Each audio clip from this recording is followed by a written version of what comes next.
C'est un peu plus tard. Pour l'instant, je vais donc... Hop, est-ce que tout le monde voit bien mon écran et tout, tralala. Écoute, moi, je Partage vois très bien. slide, très bien. Donc, en effet, aujourd'hui, on va parler branding et on va voir ensemble à travers des exemples et évidemment mes conseils et vos propres exemples, s'il y en a qui sont là, qui ont participé au sondage et qui ont été tirés au sort, pour voir comment est-ce qu'on peut façonner son image, sa réputation pour faire la différence. Donc, s'il y en a qui ne me connaissent peut-être pas, je m'appelle Swan et donc c'est un prénom vietnamien qui signifie printemps. Et c'est très marrant parce que depuis que je suis dans l'entrepreneuriat, donc janvier 2019, donc ça fait un peu plus de 4 ans, chaque printemps à peu près a été une phase importante. On parlait juste avant avec Juliette de pivot et c'est vrai que chaque année, il y a eu des micro-pivots. Donc j'ai commencé comme graphiste illustratrice, donc graphiste et illustratrice vraiment freelance pure et dure. Ensuite, je me suis un petit peu plus redirigée vers le graphisme spécialisé dans la création d'identité visuelle. C'est aussi ce dont on va parler, mais pas que aujourd'hui. Et ensuite, je me suis vraiment autoproclamée brand designer, c'est-à-dire où vraiment on réfléchit à la marque dans plus d'aspects que juste la partie visuelle. Et aujourd'hui, j'essaye de prendre ma position plus de mentor et de coach pour accompagner les personnes qui veulent changer leur image de marque, travailler sur leur réputation à travers des formations, du mentorat, etc. Et donc, ma mission que je me suis donnée à travers cette entreprise, Happy Branding, hein, ma société, c'est d'accompagner les solopreneurs et les solopreneuses qui veulent changer le monde, avoir un impact positif. Alors oui, ça fait très prétentieux, mais c'est mon ambition. Et justement, j'ai envie de les accompagner à travers mon expérience, donc la partie business, puisque bah, voilà, moi, j'ai une petite expérience quand même dans le game entrepreneurial, le branding puisque c'est mon expertise, principalement le personal branding, mais vous verrez aujourd'hui qu'on peut parler de branding en général parce que c'est un concept très intéressant dans le marketing et il y a plusieurs options possibles en termes de stratégie et la notion de bonheur parce que pour moi c'est intéressant quand même de développer une activité qui nous plaît, qui nous épanouit. Donc mon objectif c'est d'aider les entrepreneurs, entrepreneuses à passer d'une entreprise un peu basique à une marque iconique. Donc voilà, pour celles et ceux qui ne me suivent pas encore sur les réseaux sociaux, j'ai vraiment essayé de développer une communauté admirative de mon travail. J'ai développé mon propre univers et mon propre personal branding au fil des années. Donc, j'ai des personnes qui sont fans de ce que je fais, qui adorent ma personnalité et c'est ça vraiment le point fort du personal branding, on en reparlera après. Et donc, l'avantage de créer toute cette belle communauté, c'est que du coup, j'ai une clientèle très heureuse qui veut travailler avec moi parce que moi, Swan et pas quelqu'un d'autre. Et donc, il y a certains avantages aussi, comme le fait que bah, je fixe mes tarifs comme, j'allais dire, je le souhaite. Bon, ça ne marche pas exactement comme ça, mais voilà, j'ai vraiment créé une réputation qui me permet d'avoir des tarifs aussi qui sont plus alignés avec l'image que je renvoie. Et donc, je renvoie aussi une image de personne bienveillante, de quelqu'un de professionnel, même si j'ai un côté un petit peu joyeux, rigolo, je ne sais pas trop comment dire ça. Mais voilà, le but vraiment, c'est de vous montrer aujourd'hui en quoi le branding, c'est important et ça va vous permettre d'acquérir tout ça. Donc, une communauté et une clientèle satisfaite et qui vient pour votre entreprise ou pour vous en termes de personnalité. Donc, c'est quoi exactement le branding? La photo est incroyable, Swan. Merci beaucoup. Je dirais ça à mon copain, c'est lui qui a pris la photo. Donc, le branding, déjà, on va décomposer le mot brand d'un côté et ing. Pour celles et ceux où l'anglais, voilà, l'anglais, ça date un peu. Brand, donc c'est une marque, et ing, c'est donc un suffixe qu'on rajoute pour donner la notion d'action. Donc, qu'est-ce qu'une marque? C'est vraiment un ressenti instinctif qu'on va avoir par rapport à une entreprise, à un produit, un service. Donc, c'est vraiment en termes de ressenti personnel. Donc, le branding, c'est donc l'action de créer une marque. C'est une discipline, un processus, un ensemble d'actions qui permettent de créer le bon ressenti, donc la bonne marque dans l'esprit des gens. Et donc, ça va permettre de façonner l'image de notre entreprise. Donc, ce n'est pas ce que nous, on en dit. Hein, quand on dit, mon entreprise, elle fait ci, elle fait ça. C'est vraiment ce que les gens vont penser, ce que les gens vont ressentir et ce que ils et eux vont dire après avoir été en contact avec l'entreprise en question, que ce soit les réseaux sociaux, acheter une prestation de service ou un produit, et même après, une fois qu'ils sont peut-être fidélisés ou pas. Ça dépend aussi si vous faites une bonne prestation ou si vous avez un bon produit ou pas. Donc, le branding, c'est assez global et ça commence par une stratégie de marque. Donc, c'est la stratégie qu'on va poser au tout début. C'est quoi le plan d'action qu'on va faire pour passer d'une entreprise bah voilà, un peu basique, qu'on ne connaît pas, qui n'a pas trop de visibilité, à une marque qui est reconnue, qui a une base de fans, par exemple, etc. Le branding, c'est donc la discipline, c'est la réalisation de ce plan. Donc, il y a plein d'étapes à l'intérieur qu'on va mettre en place. La création de la fameuse identité visuelle, donc le logo, les typographies, les couleurs, etc. OK, ça en fait partie, mais c'est aussi définir la vision de son entreprise, les valeurs, le message qu'on veut transmettre, la façon dont on va communiquer, le tone and voice, par exemple, qui est le ton et la voix. Est-ce qu'on va tutoyer, vous voyez? Est-ce qu'on va utiliser un ton soutenu ou plus accessible, on va dire, enfin, moins soutenu? Et enfin, l'image de marque, ça, c'est le résultat. C'est vraiment ce qui va être créé dans le cerveau des gens. Et donc, c'est très important d'avoir ce plan d'action et ce branding qui est hyper clair pour vous, parce que si derrière l'image que vous créez, le résultat ne correspond pas dans l'esprit des gens à ce que vous avez envie de renvoyer, eh bien, il y a un fossé. Et donc, malheureusement, les gens ne vont pas ressentir votre entreprise de la bonne façon. Et donc, ils n'auront peut-être pas envie d'acheter chez vous parce qu'ils ne comprendront pas ce que vous faites. Vous renverrez une image que vous ne voulez pas. Par exemple, vous voulez quelque chose de très professionnel, mais vous choisissez vos éléments de marque de façon personnelle en vous disant ça j'aime bien, ça j'adore, c'est tendance, mais ça ne renverra pas la bonne image malheureusement chez votre cible. Donc, je vais vous donner quelques exemples pour que justement on puisse voir ensemble comment ça fonctionne concrètement et des entreprises qui ont, selon moi, des très bons branding. Donc, on va voir, ce n'est pas que visuel, c'est très, très complet. S'il y a des questions, encore une fois, n'hésitez pas dans le chat, je regarde toujours un petit peu. Alors, on va commencer avec une marque que tout le monde connaît, je pense. C'est donc la marque Apple. C'est vraiment la marque référence dans la tech. C'est une entreprise qui vend des téléphones, des tablettes, des ordinateurs. En soi, ça ne paraît pas fou. Mais on va se demander justement pourquoi est-ce que les gens ils sont prêts à faire la queue pendant des heures pour acheter le nouvel iPhone. Pourquoi est-ce qu'ils se connectent sur YouTube pour regarder en live j'ai oublié le nom, mais voilà, les interventions en live d'Apple pour présenter les nouveaux produits, etc. Parce que en fait, ils sont prêts à payer plus cher parce qu'il y a une marque, justement, parce qu'il y a une réputation, parce qu'au-delà du produit, c'est vraiment le ressenti qu'on va acheter, c'est-à-dire la notion de rareté, le style des produits qui ne ressemblent pas forcément aux autres, l'image que ça renvoie de nous quand on achète chez Apple, ça veut dire qu'on est une personne qui est plutôt cool, qui a donc les moyens financiers, il faut le dire aussi, et qui fait partie de la team Apple. Moi, personnellement, je fais partie de la team Apple, j'avoue. Il y a des débats, mais voilà, en termes justement de business, c'est super pratique, c'est super bien pensé. Et il y a les valeurs aussi qui sont véhiculées par la marque, notamment par exemple le slogan Think Different. Donc voilà, quand on achète Apple, on pense différemment, on est créatif, on est innovant, on est dans l'univers de la tech et du design.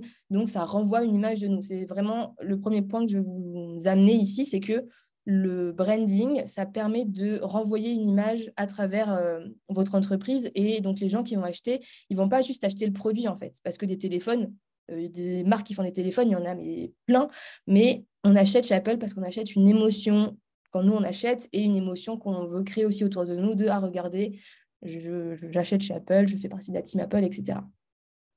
Ensuite, s'il y a des questions, vous me dites évidemment.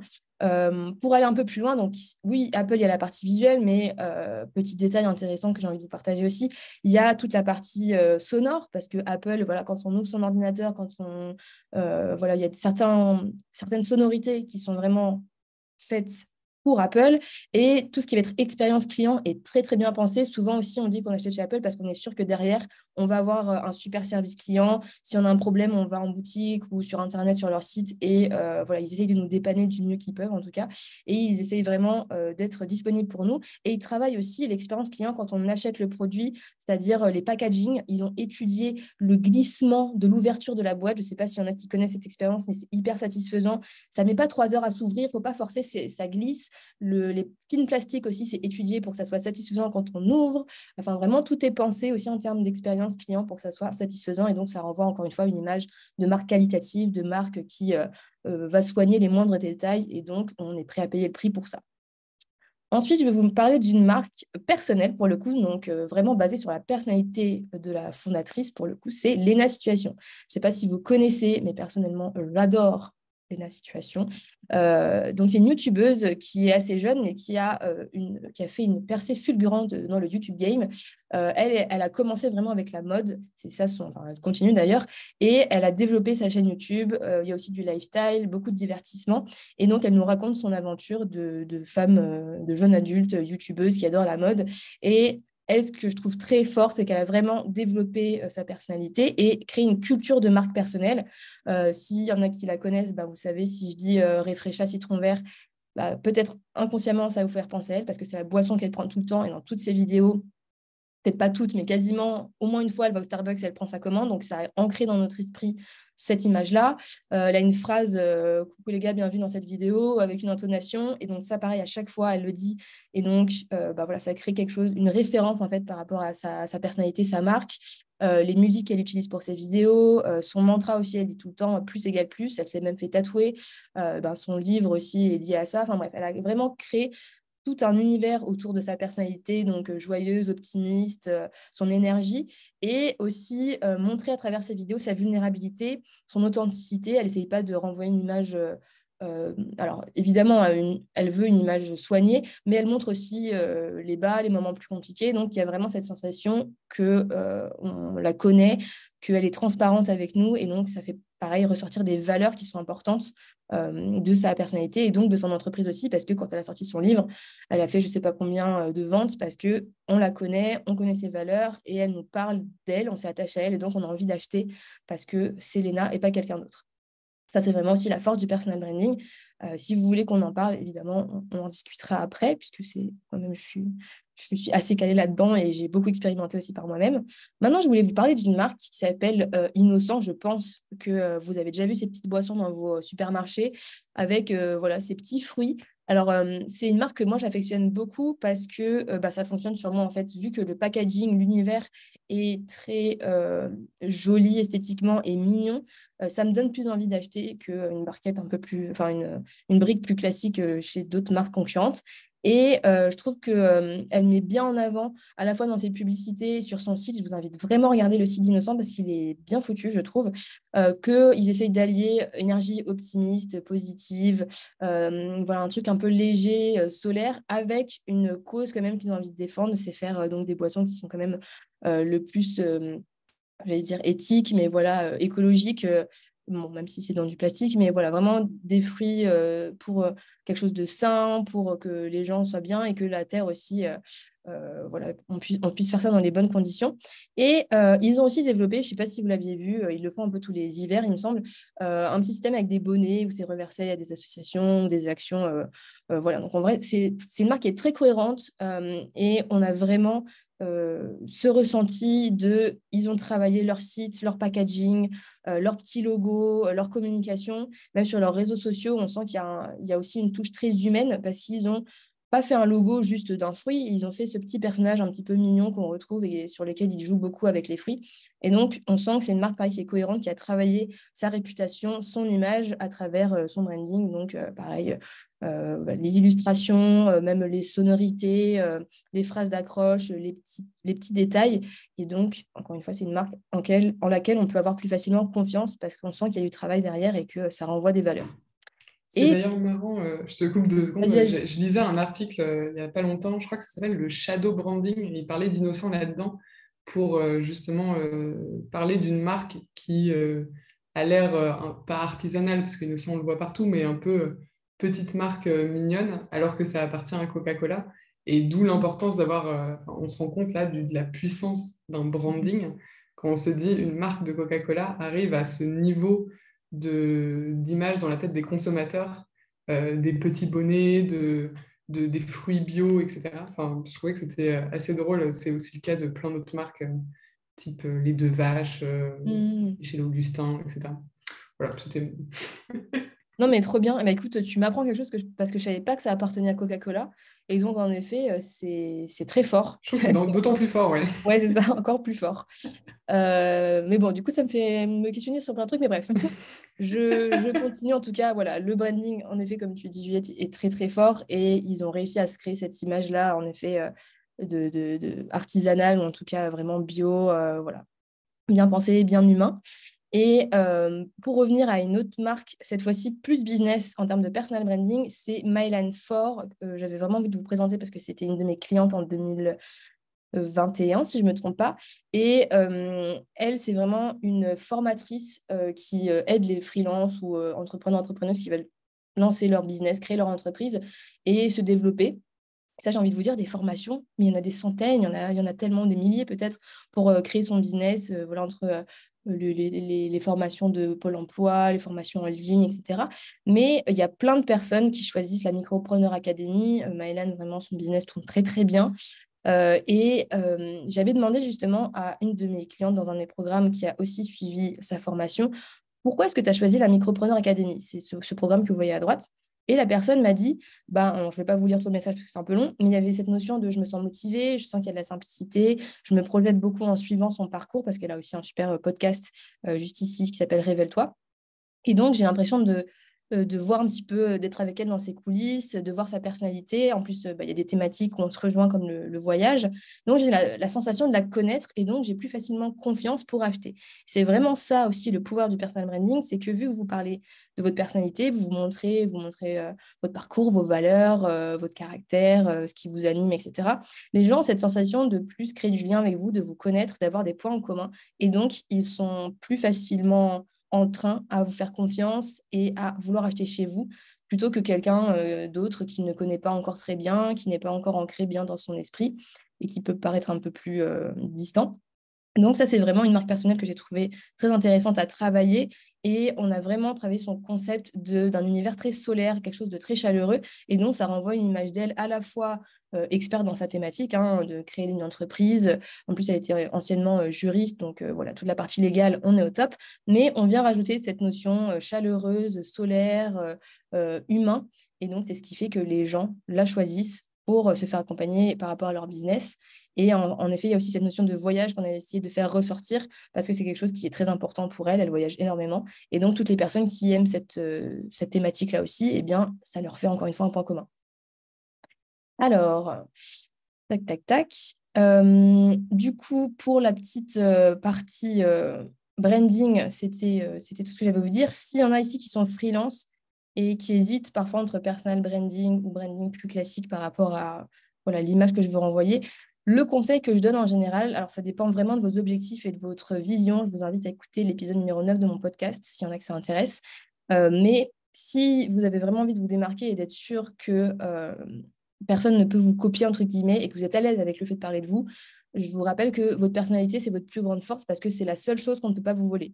Les concurrents et les concurrentes pourront toujours vous voler vos offres, votre site internet, voilà, vos tarifs, ce que vous voulez. Mais la personnalité, c'est quelque chose qu'on ne peut pas voler, ou en tout cas, si on essaye de le faire, au bout d'un moment, ça se verra et il y a une limite, en fait. Donc voilà, s'il y en a qui veulent travailler leur personal branding, évidemment, je vous le recommande. Et s'il y en a qui veulent évidemment me suivre, il y a du contenu gratuit sur Internet, YouTube, podcast, Instagram, newsletter, je suis un petit peu partout. Et évidemment, il y a des offres payantes, mais dans tous les cas, vous tapez Swan Kalen un peu n'importe où et théoriquement, vous devez me trouver. Donc voilà pour la petite partie sur le branding. Est-ce qu'il y a des choses qui ne sont pas claires, sur lesquelles vous voulez que je revienne ou vous êtes prêts et prêtes pour passer à la partie l'analyse des marques de personnes qui se sont inscrites? Écoute, j'ai l'impression que dans les questions, il n'y a pas grand-chose. Il y a Agathe qui demande comment arriver à avoir plusieurs services différents si c'est associé à la personnalité. Est-ce qu'il faut avoir différents personal branding? Alors, ça, c'est une très bonne question. Vaste Il y question. a... Pardon, tu veux dire quelque chose? Non, non, c'est vaste question. Oui, vaste question. Ça relève vraiment de la stratégie, des objectifs long terme, moyen terme, court terme. Et pour moi, on peut très bien avoir une personnalité, une marque personnelle comme Lena ou Maëlan. Et donc, c'est basé vraiment sur nous. Et ensuite, créer différents produits. Après, si on veut créer des sous-marques, il y a ce système de hiérarchie qu'il faut vraiment bien définir en amont. Est-ce qu'on a une marque personnelle avec des sous-projets et chaque projet a son propre univers, sa propre identité? Ça dépend vraiment de chacun et chacune. Et évidemment, ça demande un peu plus de travail de faire un branding par service.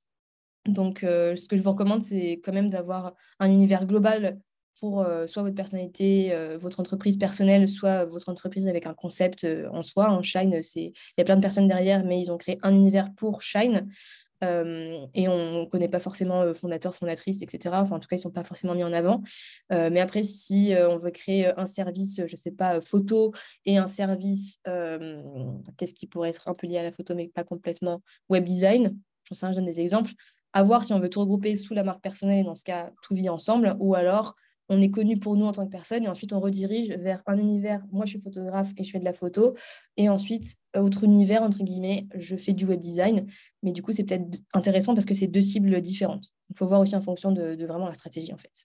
Oui, puis toi, de toute façon, tu as ton univers en tant que créatrice de contenu et ton Mhm. univers en tant que formatrice, en tant que freelance. Et finalement, tout ça matche bien dans ton univers enfin, commun, quoi. Ouais, alors c'est vrai que j'ai beaucoup mixé un petit peu au début, mais là je vais essayer de prendre, de séparer un petit peu plus les deux. Mais voilà, on peut totalement en effet avoir cette casquette créatrice de contenu et c'est la marque personnelle Swan où je suis quasiment à 100%. On n'est jamais à 100% soi-même, mais en tout cas j'ai envie d'être la plus transparente et authentique possible. Et ma position d'expert branding, je vais peut-être la travailler un peu différemment et mettre en avant certains autres aspects de ma personnalité, les faire ressortir plus. Surtout si derrière, ensuite, je veux déléguer, peut-être faire appel à d'autres graphistes, etc. Il faut vraiment penser à tout ça, j'allais dire en amont, mais évidemment, ça dépend. Il y a des choses, comme on l'a dit, ça pivote. Alors, on n'est pas obligé d'avoir un personal branding, Ludovic, je rassure tout le monde. Il n'y a aucune obligation. Dans tous les cas, c'est votre business, c'est vos règles, c'est vous qui prenez les décisions. Moi, je pense c'est possible de créer une agence, de créer voilà, des choses où c'est pas l'humain qui a créé le concept, qui est absolument partout en front, je ne sais pas comment dire ça, mais au devant de la scène. Mais c'est vrai que je pense que c'est une tendance qui va être de plus en plus forte, et c'est déjà le cas, on voit que c'est quelque chose qui se fait de plus en plus, où les gens ont besoin d'humains dans une société où aujourd'hui il y a eu beaucoup de choses en ligne, mais on a besoin de faire confiance souvent à un humain plutôt qu'à un robot. Donc, je pense que ça peut être quand même une tendance intéressante à explorer, mais si on n'est pas du tout à l'aise avec le fait de parler soi, il ne faut pas se forcer. Voilà. Oui, c'est vrai que bah, après, ça dépend aussi de ce qu'on vend. Je pense que quand on est indépendant et qu'on vend un service et sa compétence, il y a au moins le personal branding dans le sens expert qui est quand même Mm. assez essentiel. En revanche, si vous êtes plusieurs, qu'il y a une agence en front ou des produits, un site web, vitrine, etc., c'est pas. Je pense aussi qu'il faut être à l'aise parce que quand on essaye de le faire à moitié, ça peut sonner hyper faux. Je sais pas ce que tu en penses. Ouais. Ouais, ouais, je pense que. Alors, ça peut se travailler dans tous les cas. Là, c'est souvent de la confiance en soi, du syndrome de l'imposteur qu'il faut un petit peu mettre de côté. Enfin, la confiance en soi, il faut la développer et le syndrome de l'imposteur, il faut le mettre de côté. Ça peut se travailler, mais si vraiment il y a une peur panique, on n'est pas à l'aise, ça se ressent et c'est pire en fait parce qu'on envoie une image de personnes qui essayent de faire quelque chose mais à contre-cœur. Donc, ça crée une sorte de désalignement. Il y a Gali qui demande est-ce qu'on peut appliquer la logique du personal branding sur une moyenne grande entreprise? Bah, il y a beaucoup de marques qui s'appuient sur leur fondateur. Enfin, la première personne qui me vient en tête, c'est Alexandre Dana avec Live Mentor. Tout à fait. C'est vraiment le porte-parole de son entreprise. Il a écrit un livre. C'est le cas aussi, je crois, chez Alan. Mhm. Les fondateurs qui écrivent des livres, qui prennent très régulièrement la parole sur des podcasts, etc. Et qui, du coup, incarnent vraiment la vision de l'entreprise. Euh, et, et dans d'autres, enfin, typiquement chez Shine, c'est moins le cas. Je sais que notre fondateur, Nicolas, il prend la parole de temps en temps, mais il préfère que ce soit les personnes qui travaillent sur certains projets qui prennent la parole pour en parler plutôt que lui. Donc, c'est tout à fait possible si vous voulez incarner votre entreprise, en tout cas. Tout à fait. Je pense aussi aux deux personnes qui ont créé la marque Respire, enfin, notamment Hum, la fille, j'ai absolument. complètement oublié son nom. Justine Hutto. Qui t'a dit? Justine Hutto. Justine Hutto, ouais, tout à fait. Et donc, pareil, elle est partie de son histoire personnelle et elle a créé tout son storytelling autour de ça. Et l'entreprise aujourd'hui, clairement, s'est développée de ouf. C'est vraiment un choix stratégique qu'il faut faire. Et donc, en fonction de l'évolution de l'entreprise aussi, parfois les fondateurs reculent, au contraire, ils restent en avant. Ça dépend de l'évolution de l'entreprise. Mais bien sûr, oui, on peut appliquer cette logique. On va peut-être passer Ouais, aux exemples et puis on prendra je les reprendrai toutes les questions qui questions à restent la fin. après. Alors, je vais fermer ça et je vais vous glisser ceci. Est-ce que vous voyez toujours mon écran? Écoute, moi je vois très bien. Très bien. Est-ce que la Alors, personne qui nous a envoyé... Ah, est-ce que Olivier est-ce qu'Olivier Dupont Dupont est est là? ici parmi nous? J'ai vu quelqu'un avec le pseudo de Dupont, donc peut-être que c'est cette personne. Olivier, tu es avec nous? Au pire, s'il n'est pas là, c'est pas grave. Oui, bon, dans tout cas, il y aura le replay. Donc, je voulais vous prendre trois petits exemples un peu différents pour justement parler de leur branding, de leur image renvoyée et aussi des stratégies qui ont été mises en place. Qu'est-ce qui est bien? Qu'est-ce qui pourrait être optimisé? Donc, Olivier Dupont, donc là, si on prend, on n'est pas toutes les informations, qu'on va sur le site, toujours plus haut grâce au marketing vidéo immobilier. Donc déjà, on a la tagline, enfin le slogan, on sait de quoi ça parle, non la tagline, je me trompe. Et donc, on a de la vidéo directe quand on arrive, c'est hyper dynamique. Peut-être un peu trop, Olivier. Je fais juste ça comme ça, mais voilà, c'est quand même très, très dynamique. Après, on a une vidéo explicative, on a tous les points de pourquoi est-ce que la cible, la personne qui découvre le site pourrait être la cible. Donc, ça nous permet un peu de faire du tri. Et on a ensuite des infos, un peu des chiffres pour montrer que c'est intéressant de développer la vidéo. Et puis, voilà, proposer ensuite des services, donc un diagnostic offert pour ensuite en savoir un peu plus, les bénéfices de travailler avec Olivier, des témoignages. Ça aussi, c'est très important dans l'image perçue chez l'autre de mettre des témoignages pour avoir un petit peu, comment dire, socialement j'ai oublié le terme, c'est super, la valeur sociale, c'est pas ça. Mais bref, c'est intéressant de mettre des témoignages si vous en avez. Et donc, Je voilà, crois que ensuite, c'est preuve sociale. la preuve sociale, merci. Heureusement que tu es là, Juliette, parce que je perds tous mes mots aujourd'hui. Je t'en prie. Donc, on a quelque chose de très... alors, désolé, moi, ça me perturbe beaucoup la vidéo. Bleu, blanc, rouge, simple, clair, efficace, voilà, très lisible, très, très simple. Donc, je lui ai posé on lui avait posé des petites questions dans le questionnaire. Je vais vous les lire et j'aimerais bien que vous me donniez là tout de suite des mots que ça peut vous évoquer, cet univers. Voilà, moi, par exemple, j'ai donné des adjectifs comme simple, voilà, clair. Est-ce qu'il y a des mots, vous, qui vous viennent en termes de ressenti par rapport au site, pour l'instant, juste déjà d'Olivier? Donc, sa cible, c'est les directeurs d'agences immobilières. Donc, ça, pour l'instant, on est plutôt cohérent. Ok, croissance, ça, je pense que c'est la petite flèche ici. Formel, politique, qui est intéressant. Made in France, ouais, ça, c'est le côté bleu, blanc, rouge qui marche bien. Donc, ça va être intéressant. Les émotions et les valeurs que Olivier, lui, veut mettre en avant, c'est vraiment, c'est plutôt un message du coup, c'est remettre l'humain au cœur du monde digital. Donc ça, c'est vraiment ce qu'il a envie de faire ressentir, le message qu'il veut partager. Et les mots-clés, l'ambiance qu'il voulait développer, en tout cas à l'heure actuelle, c'est l'innovation, la résilience et les solutions, si j'ai bien compris. Évidemment, Olivier, si tu es là, manifeste-toi, mais je pense que c'est ça. Donc on a des mots comme administratif, institutionnel, raide, rigide, hyperactif, BTP, froid et standard. Donc c'est intéressant parce que justement, c'est ça que je voulais démontrer un petit peu aujourd'hui, c'est qu'il y a une bonne base dans le sens où c'est simple, c'est épuré, mais du coup, si le message, c'est de remettre de l'humain au cœur du monde digital, malheureusement, il y aurait, pas malheureusement, mais ça pourrait être intéressant de développer d'autres moyens de mettre de l'humain, parce que pour l'instant, on a quelques images, quelques photos bien plus loin, enfin en descendant sur le site, d'êtres humains, mais ça fait très photo stock aussi, donc est-ce que on ne pourrait pas trouver des images un petit peu plus comment dire, dans l'humain, vraiment dans l'empathie, j'ai envie de dire. Et, et surtout, si on veut rajouter de l'humain, peut-être justement dans cet extrait vidéo, où là, en fait, la vidéo, c'est un montage, en fait, je l'avais regardé un peu comme ça, en fait, de montrer justement plutôt les coulisses de comment ça se passe quand on crée des vidéos pour les agences immobilières, de montrer la relation avec les clients, d'avoir autre chose que juste des plans, de montrer les compétences techniques, mais justement de montrer aussi les compétences, ce qu'on appelle les soft skills, plus dans l'attitude, le relationnel, pour montrer aussi que l'humain, ça passe par avoir une relation bienveillante, accueillante, rassurante avec le client et lui montrer que justement, il ne doit pas avoir peur de tout ce qui est marketing vidéo, donc de le rassurer. Je ne sais pas si ça vous semble cohérent ce que je raconte. Moi, je sais très clair. Je me posais la question aussi des couleurs, parce que du coup, on a 3 couleurs au départ et ensuite, on en a d'autres. Ouais. Est-ce que toi, tu as une recommandation sur un nombre de couleurs dans ta palette?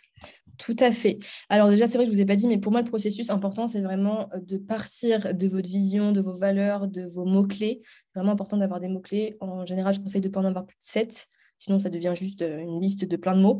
Et c'est à partir de ces mots-clés, de cette ambiance qu'on a envie de créer, qu'on va ensuite transférer ça sous forme d'image. S'il y en a qui connaissent le mood board, c'est vraiment une planche d'image d'inspiration qui vient illustrer justement l'image, l'ambiance qu'on veut créer.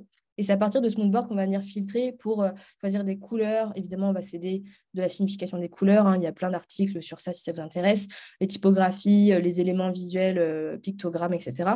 Pour ensuite venir construire une identité visuelle qui est cohérente. Là, c'est vrai que si on part sur du bleu, blanc, rouge, c'est mieux d'avoir du bleu, blanc, rouge partout.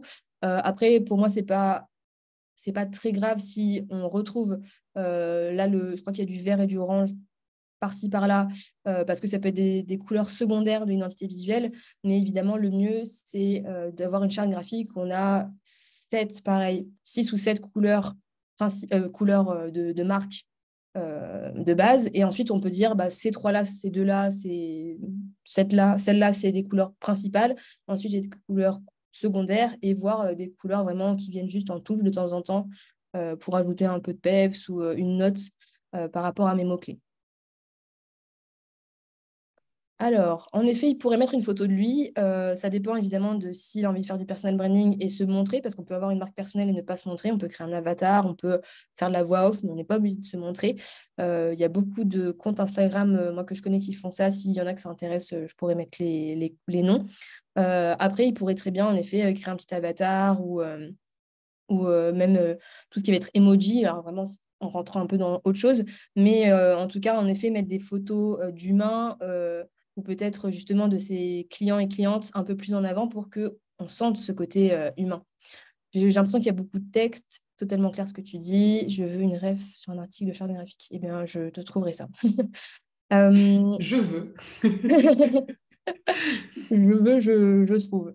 Donc voilà, je pense que c'est intéressant, en tout cas le concept est intéressant d'en effet faire des vidéos marketing, mais si le message c'est de rassurer les directeurs d'agences immobilières et de mettre de l'humain et de montrer qu'on n'est pas juste un peu un robot qui propose des vidéos et que voilà, c'est trop technique, eh bien il faudrait rajouter plus d'humain, peut-être d'autres couleurs si on veut compléter le bleu, blanc, rouge, parce qu'en effet ça fait très cocorico, très France, très simple, très puré, mais du coup, il n'y a pas trop de profondeur, de contraste, et on reste sur quelque chose de très corporate. C'est un mot que j'utilise souvent, mais voilà, qui fait, comme certains l'ont dit, un peu froid. Donc, à voir pour un petit peu peut-être voir comment rajouter cette notion peut-être même d'innovation.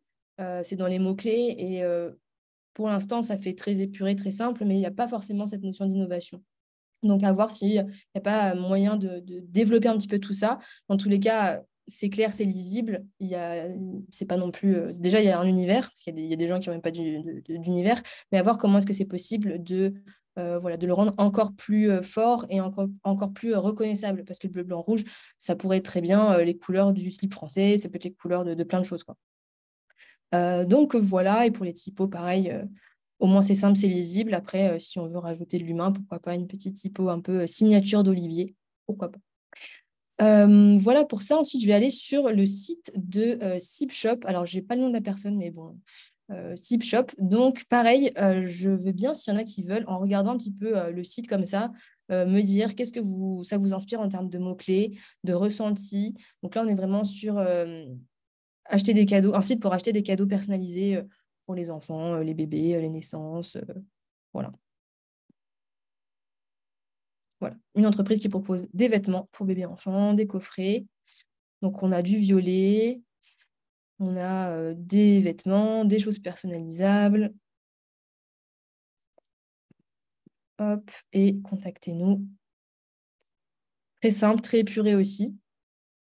Pas de ressenti particulier, justement. Organisation du site un peu brouillon. Un personnel justement un peu confus, brouillon. Alors, c'est vrai que du coup, là, on est sur une marque quand même qui est censée être très connotée enfance, dans les émotions. Donc, j'avais reçu offrir des cadeaux personnalisés. Donc, c'est vraiment ça, c'est pareil, c'est plutôt la mission. La cible, c'est généralement les femmes. Donc, c'est un site qui doit plutôt plaire aux femmes, parce que c'est souvent elles qui font les achats, c'est vrai, dans les foyers. Et donc, les mots-clés, l'ambiance, exprimer son amour par des cadeaux.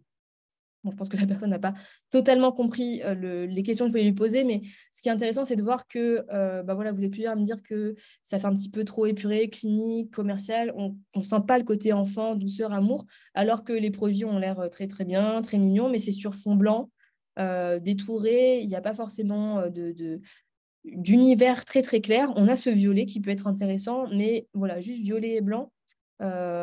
On a quelques photos, donc ça aide quand même à avoir un peu de contexte, mais ça paraît quand même très épuré, très lisse, voilà, pareil, très simple. Donc, on n'a pas forcément cette émotion de plaisir d'offrir des cadeaux, d'exprimer son amour, alors que c'est quand même des choses en termes d'émotionnel qui sont très fortes et donc qui devraient ressortir à travers le site. Et pourquoi est-ce que du coup, on choisirait Sipshop et pas Amazon et pas une autre marque? Il faut vraiment travailler cet univers aussi, cette différenciation. Après, donc encore une fois, les photos, sont bien. Il y aura peut-être des optimisations à faire sur peut-être l'éclairage ou d'autres angles, peut-être des photos portées, si on peut, hein, évidemment, ça rajoute de la complexité. Pareil, mettre les doudous en condition dans une chambre d'enfant, avec d'autres détails, de la texture, rajouter de la chaleur et vraiment qu'on sente que c'est quelque chose, encore une fois, qui est autour de l'amour et autour du plaisir d'offrir, euh, pour vraiment se créer une identité aussi autour de ça. Des mises en scène, ce serait plus engageant, on est bien d'accord.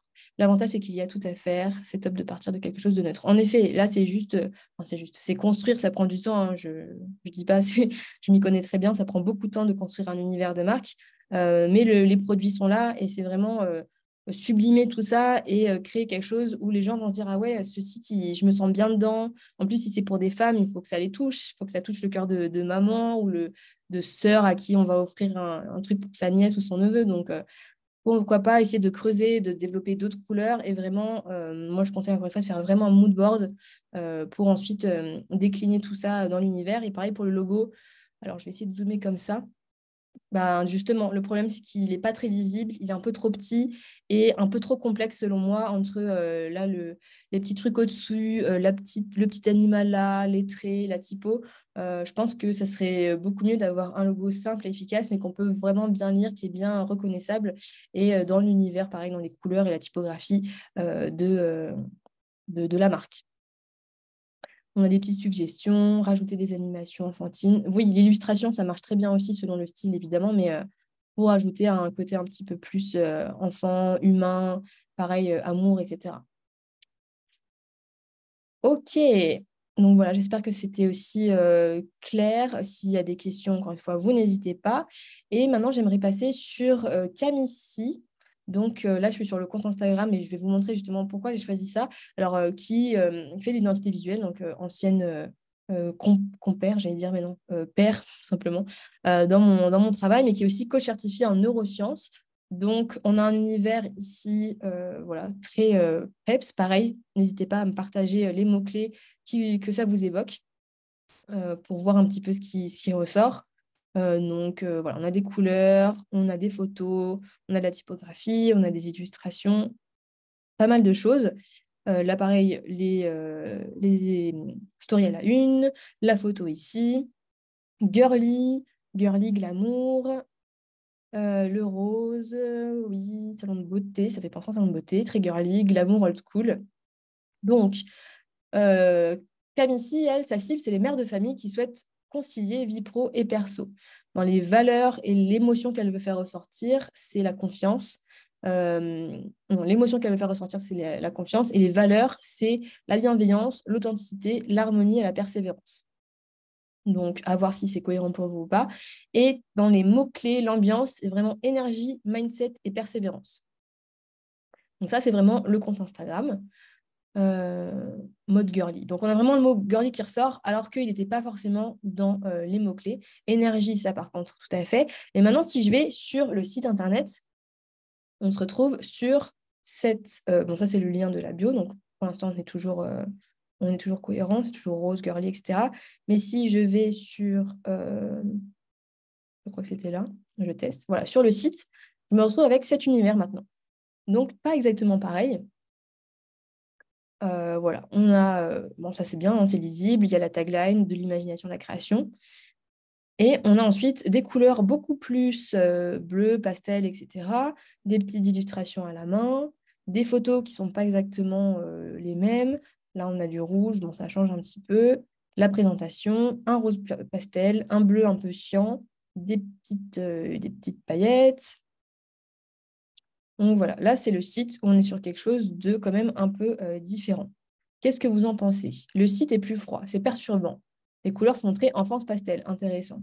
Donc, en effet, les couleurs pastel, ça fonctionne bien. Sip Shop, si tu es encore là. Son site et Instagram, rien à voir. Et ça, c'est un des problèmes aussi, en effet, quand on fait son rebranding, c'est que parfois, alors là, je ne sais pas quel était le premier et le dernier, mais j'imagine que son compte Instagram, c'est le plus récent. Peut-être que ça, son site, c'est le site qu'elle a depuis des années, avec un univers, je vais remonter tout en haut parce que c'est très représentatif, très rose, très bleu, beaucoup plus rond, voilà, avec une typo assez reconnaissable, un peu fait au stylo plume. En effet, il y a ce côté très créatif qui ressort. Et peut-être qu'ensuite, elle a fait un rebranding où, là, du coup, sur son compte Instagram, elle a voulu mettre en avant ce côté plus énergie girly. Alors, bon, je n'ai pas gagné dans les mots-clés, mais peut-être que c'est le côté persévérance et donc avoir des couleurs un petit peu tranchées. Et du coup, le problème, c'est que tout n'est pas harmonieux, tout n'est pas cohérent quand on passe d'une plateforme à l'autre. Et malheureusement, ça, dans l'inconscient des gens, ça crée de l'incohérence et le cerveau déteste tout ce qui est incohérence, doute. Voilà, quand il n'y a pas de continuité. Et malheureusement, ça peut faire baisser la confiance du potentiel client dans nos prestations parce que notre image, elle n'est pas claire et on ne sait pas qu'est-ce qui est l'ancien, qu'est-ce qui est le nouveau, pourquoi tout n'est pas pareil, est-ce qu'il y a des choses qui ont changé. Et du coup, malheureusement, il y a plein de personnes qui vont se dire, OK, c'est pas clair, bah, j'irai chez la concurrence parce que je ne sais pas exactement où j'en suis. Euh, la personne est bien présente et souriante. Donc, en effet, on est sur du personal branding à fond. Donc, ça, c'est très, très bien. Euh, je pense qu'il faut juste harmoniser pour que ça soit cohérent entre les deux. Et en fonction des mots-clés aussi, il y a tout ce qui est bienveillance et harmonie. Voir comment est-ce que ça peut prendre forme encore plus dans l'univers de la marque et faire ressortir aussi la personnalité. Alors, j'ai pas tout vu, mais avec la voix, avec le style d'illustration. Là, par exemple, ce style d'illustration n'est pas exactement le même que ici les Bitmoji. Enfin, c'est pas les Bitmoji, je sais plus, les sortes d'emojis de Snapchat. Euh, Là, c'est encore un autre style d'illustration. Peut-être vraiment, justement, harmoniser un petit peu plus le tout et continuer à y aller à fond, puisque quand même, on a tout ce qui est énergie. Ça, on y est bien. Énergie, l'énergie, on la ressent bien. Et puis voilà, ensuite, continuer à bien peaufiner ce qui a besoin d'être peaufiné et surtout harmoniser le tout pour que quand on passe de l'un à l'autre, ça soit hyper cohérent et qu'on ressente bien l'univers qu'il est partout. Je trouve que c'est pas mal, il y a un bon début. Après, oui, l'Insta à revoir. Du coup, l'un ou l'autre, à voir ce qui est le plus cohérent. Mais vu que l'émotion à faire ressortir, c'est la confiance par rapport à la cible, il faut voir ça aussi. Les mères de famille qui souhaitent concilier vie pro et vie perso, est-ce qu'elles vont trouver ça plus intéressant, cette image très peps girly, ou cette image un petit peu plus créative, bleu et rose, comme ça, de dualité entre le féminin et le masculin, peut-être à voir en fonction de la cible. C'est pour ça que l'univers visuel, c'est très, très important de ne pas choisir que en fonction de ses goûts personnels, mais vraiment aussi se dire la cible, comment est-ce que je peux lui transmettre l'image que j'ai envie de créer de la bonne façon. Et vraiment se mettre dans sa peau et se dire qu'est-ce qui va l'attirer, qu'est-ce qui va lui plaire, et trouver peut-être un juste milieu entre les deux. Parce que si vous faites que quelque chose qui vous plaît à vous, vous attirerez que les personnes qui sont comme vous, et votre cible, ce n'est pas forcément le cas. Donc, voilà pour ces petites analyses. J'espère que ça vous a plu et que c'était clair pour vous. Je vais arrêter le partage. Voilà. Super. Bah, ouais, c'est génial de voir un peu tous ces exemples entre un e-shop, une personne plus indépendante et quelqu'un qui est aussi sur du personal branding, et de voir aussi sur un feed Insta ce que ça rend.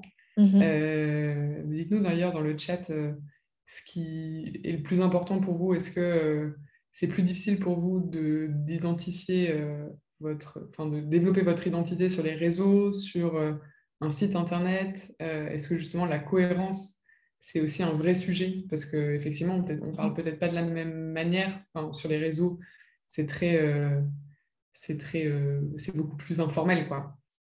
Donc, on a un peu tendance peut-être à être dans cette proximité qui peut être très bien, mais sans devoir dénaturer un site web qui est peut-être beaucoup plus institutionnel et qui doit faire plus sérieux. Mhm. C'est Alors, le plus difficile, c'est le site. Ouais. ouais. Après, le site, pareil, on en parlait tout à l'heure, je crois que c'était hors début officiel du live. C'est important et on y passe souvent beaucoup de temps quand on est freelance parce que voilà, on a besoin d'avoir cette sensation d'être légitime et donc d'avoir un truc carré, propre, etc. Mais ce que je recommande, surtout s'il y en a qui sont au début, on a vu, il y en a qui sont lancés depuis pas très longtemps, c'est de ne pas, entre guillemets, perdre du temps sur la partie il faut que mon site soit trop beau, il faut que je fasse un logo parfait, etc. Parce que dans tous les cas, dans quelques mois, il y a des choses qui vont changer, vous allez évoluer, même vous en tant que personne, et votre business aussi, du coup. Donc voilà, faites le plus efficace et le plus cohérent selon votre stade actuel. Et ensuite, plus tard, quand vous aurez plein de sous, même vous pourrez déléguer à d'autres personnes, vous retravaillerez la globalité, il y aura peut-être voilà, des changements dans la cible. Donc faites ce qui fonctionne bien sur l'instant T, ne soyez pas trop perfectionniste. Je sais que c'est facile à dire, mais le plus important, c'est déjà d'avoir des clients. Donc, voilà, Absolument. plus sur ça. Je reprends des petites questions qui ont été posées tout à l'heure. Mhm. il y a Christophe qui nous demande, pour faire la différence et se démarquer au niveau des créas, est-ce qu'il y a une alternative à Canva? Donc, j'imagine des outils un peu gratuits type Canva. Alors, pour tout ce qui va être création de graphiques, j'ai envie de dire, le plus accessible et le plus simple, en effet, c'est Canva, qui a d'ailleurs clairement mis une claque à tout, enfin, plein d'autres logiciels payants. Après, bon, moi, je trouve que ça a ses limites. C'est très pratique, surtout si vous n'êtes pas calé dans tout ce qui est graphisme, design, etc. Mais en effet, pour moi, selon moi, c'est le meilleur et le plus adapté. Après, un logiciel moins cher qu'Adobe, moi, j'utilise la suite Affinity, A2FI, NY, non, NITY, je vais y arriver, euh, qui est beaucoup moins cher et qui se paye à la licence, contrairement à Adobe qui faisait ça avant, mais qui maintenant paye enfin, qu'on doit payer mensuellement. Et je vous avoue que c'est les trois que, en général, je recommande parce qu'il y a, selon moi, trois niveaux, selon si on est plus ou moins calé et selon le budget qu'on va investir. Donc non, je pense que Canva, c'est quand même le plus adapté. Après, il y a plein de logiciels, enfin de sites pour tout ce qui va trouver des photos aussi, des images libres de droit, parce que Pinterest, ce n'est pas libre de droit et de d'utilisation. Je le rappelle comme ça. Mais voilà, non, je pense que Canva, c'est vraiment le plus simple. Après, en termes d'alternatives, il y en a peut-être, mais en tout cas, c'est selon moi celui qui fonctionne le mieux. Et puis il y a aussi beaucoup de sites, il me semble, pour construire aussi des palettes qui sont cohérentes en termes de Oui, couleurs. Parce que ouais, c'est un ouais. peu, enfin, c'est d'ailleurs très littéralement de la science, hein, les couleurs. Donc c'est important enfin, c'est bien d'avoir justement un peu une idée de bah, j'ai cette couleur vraiment à laquelle je tiens et que j'ai depuis toujours, j'ai envie d'en ajouter. Qu'est-ce qui aurait du sens en termes Mm. de couleurs soit complémentaires, soit opposés, etc. Donc, d'ailleurs, je crois qu'on va faire un post Instagram là-dessus bientôt. Mais Ouais. je pense que vous pouvez en trouver par vous-même. Ouais, ouais, c'est vrai, tout à fait, j'y ai pas pensé, mais il y a le site de Adobe qui s'appelle Adobe Color, qui est vraiment spécialisé pour ça. On peut mettre des images, ça crée des palettes, etc. Alors, évidemment, je vous conseille toujours de personnaliser derrière, de repasser. Et il y a Colors, Ah Colors. bah, quelqu'un vient de le mettre dans le chat, je crois. Ah bah voilà, parfait, exactement. Et Figma, alors c'est vrai qu'il y a ça, mais moi, je n'ai jamais utilisé. Mais c'est vrai qu'il y a Figma aussi. Après avoir, il me semble que c'est gratuit ou pas? Je ne sais pas. Bon, bref, à se Nous, on renseigner. le paye, mais il y a peut-être des points gratuits. Ouais, peut-être qu'il y a des trucs gratuits et après, si on veut plus d'options, il faut payer. Mais il y a ça aussi. Donc, je pense que le mieux, c'est de tester ou de regarder sur YouTube des revues, des tutoriels pour voir ce qui nous semble un peu pratique ou enfin, qui nous sont plus ou moins pratiques. J'ai encore une question. Est-ce que Mhm. c'est mieux d'utiliser son nom propre en tant que freelance ou d'avoir un nom de marque? Je ne sais pas Alors, s'il y a une règle, mais... il n'y a pas de règle, encore une fois, c'est votre marque, vos règles. Il y a des personnes qui, moi personnellement, j'utilise mon prénom et mon nom de famille parce que j'étais hyper à l'aise avec ça et j'avais envie de me sentir totalement moi-même. Il y a des personnes qui vont utiliser leur prénom puis un autre mot. Je pense à Hugo Décrypte, s'il y en a qui regardent sur YouTube. Léna Situation, Situation, c'est pas son vrai nom de famille. Dorian Baker, s'il y en a qui connaissent dans l'entrepreneuriat. Donc voilà, on peut trouver un peu un sorte de pseudo. On peut avoir totalement un pseudo, voilà, ou une marque. Voilà, par exemple, je pourrais dire Swan de Happy Branding. Voilà, on peut vraiment composer comme on veut, mais il faut que ça fasse sens, que nous, on soit à l'aise et encore une fois, que ça soit cohérent aussi avec peut-être la stratégie long terme. Je pense beaucoup aux coachs. Il y en a beaucoup qui commencent le coaching solo et qui ensuite veulent créer une agence où il y a d'autres coachs, une sorte d'équipe de coaching. Sauf que les limites de ça, c'est que si les gens vous connaissent en tant que coach, vous en suivez sur YouTube, sur les réseaux et qui sont attachés à vous, ils veulent faire souvent du coaching avec vous et pas avec d'autres personnes de l'équipe. Donc, c'est là que c'est intéressant aussi de voir les limites du personal branding. Et peut-être que ça pourrait être intéressant d'avoir son nom, mais ensuite de très vite dire qu'il y aura une équipe qui va être créée et que voilà, vous voulez créer un réseau de coachs, une école, enfin ce que vous voulez, enfin une agence, je ne sais pas trop comment appeler ça. Mais voilà, attention dans l'utilisation. Et évidemment, il faut se dire aussi que si vous utilisez votre prénom et votre nom, après sur Google, sur Internet, tout ce que vous allez écrire en votre nom, les posts Instagram, etc., voilà, on saura qui vous êtes et tout ce que vous allez écrire, même si derrière vous changez un peu de carrière, ça sera référencé d'une façon ou d'une autre. Oui, sachant aussi d'ailleurs, pour ceux qui sont en micro-entreprise, que de toute façon, votre nom d'entreprise, même s'il existe un nom Mm. commercial, ce sera votre nom et votre prénom. Donc, il faut aussi faire un peu attention. Je sais que très souvent, les clients veulent s'assurer que l'entreprise existe, donc vont aller regarder sur Mm. société.com. Donc, il faut aussi être un peu clair aussi dans la manière de communiquer avec ses clients, parce que des fois, les gens se disent, bah, c'est bizarre, je pensais que c'était une agence, mais en fait, non. Mm. Donc peut-être de clarifier un peu tout ça sur vos devis, vos factures, Mm. votre compte en banque, etc. Tout ça, ce sera affiché, encore une fois, que en micro-entreprise, mais voilà, bon à savoir. Mm. Carrément. Euh, est-ce que j'ai d'autres choses dans le chat? Euh, tout, tout, tout. Je pense qu'on n'aura pas le temps, Rosa, enfin, quoique, s'il n'y a plus de questions en soi, on peut prendre 2 minutes, mais Alors après, je vois qu'il y a aussi des questions dans la partie Q&R. Euh, il en reste encore. Alors, ah bah tiens, Olivier, t'es là, alors Olivier Dupont, j'imagine.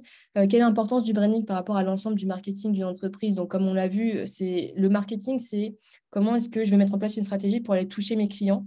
Donc, ça va être tout ce qui va être étude du client idéal, étudier le marché, vendre, prospecter, voilà, tout ça, même la création de contenu, c'est du marketing. Et le branding, souvent on dit que c'est une sorte de sous-branche ou une branche liée au marketing, mais qui n'est pas à 100% dedans mais qui va être plus dans le ressenti, dans l'émotionnel. Moi, j'aime bien dire que voilà, le marketing, ça sert à toucher le cerveau de la cible, entre guillemets, et le branding, ça sert à toucher le cœur de la cible.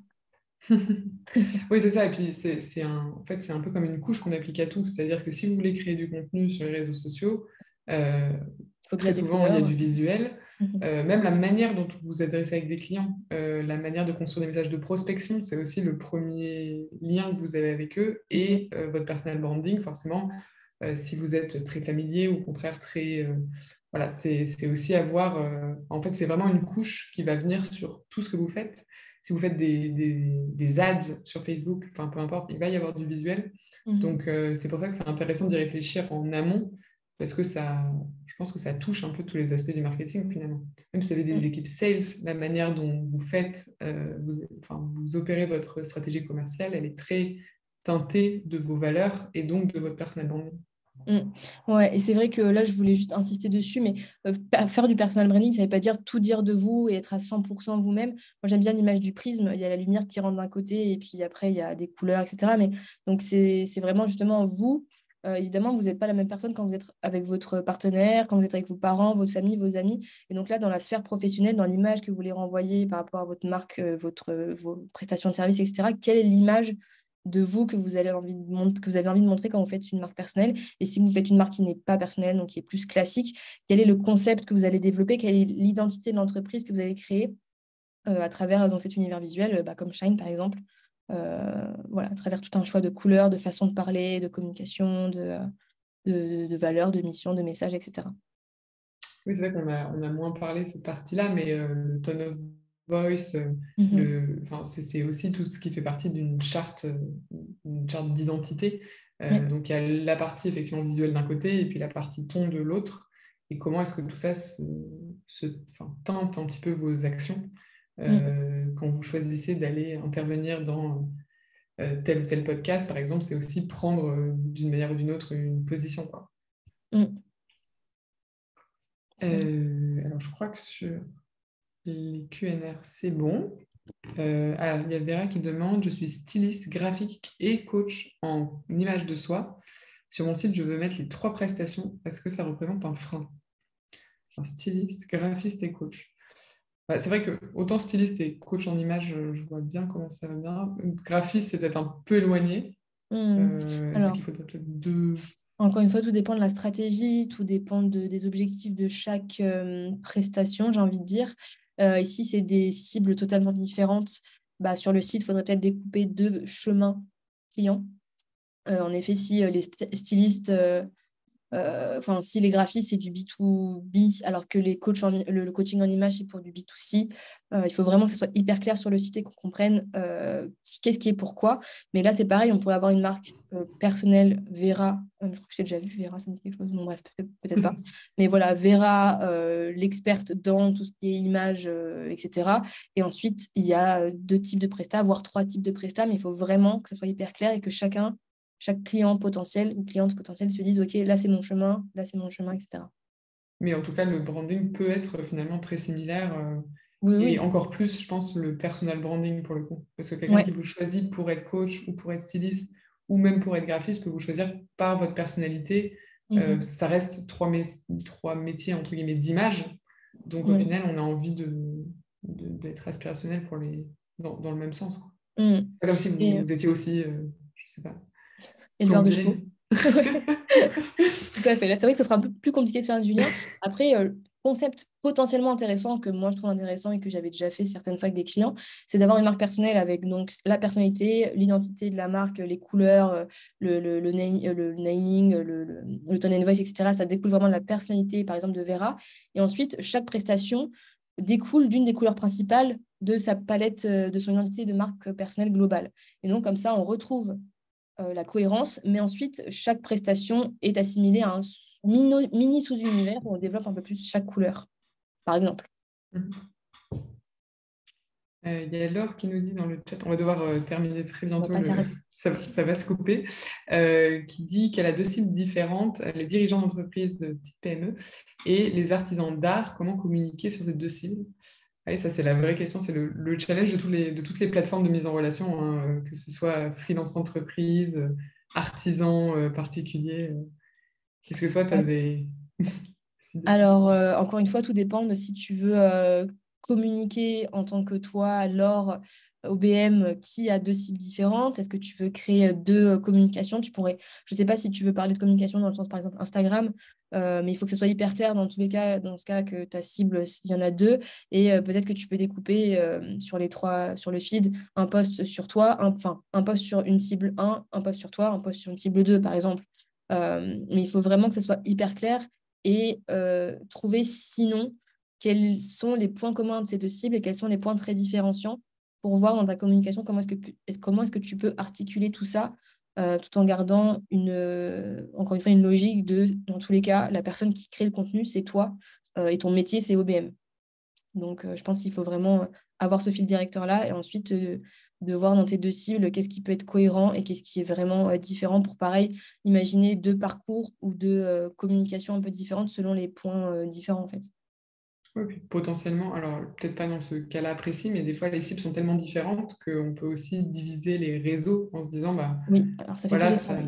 oui, ça plus, mais en fait, plutôt que de tout mélanger, de se dire, bah finalement, j'ai une cible qui est vraiment très Pinterest, Instagram, Hmm. une autre qui est très LinkedIn, et Oui. je communique auprès de chaque cible sur chaque réseau.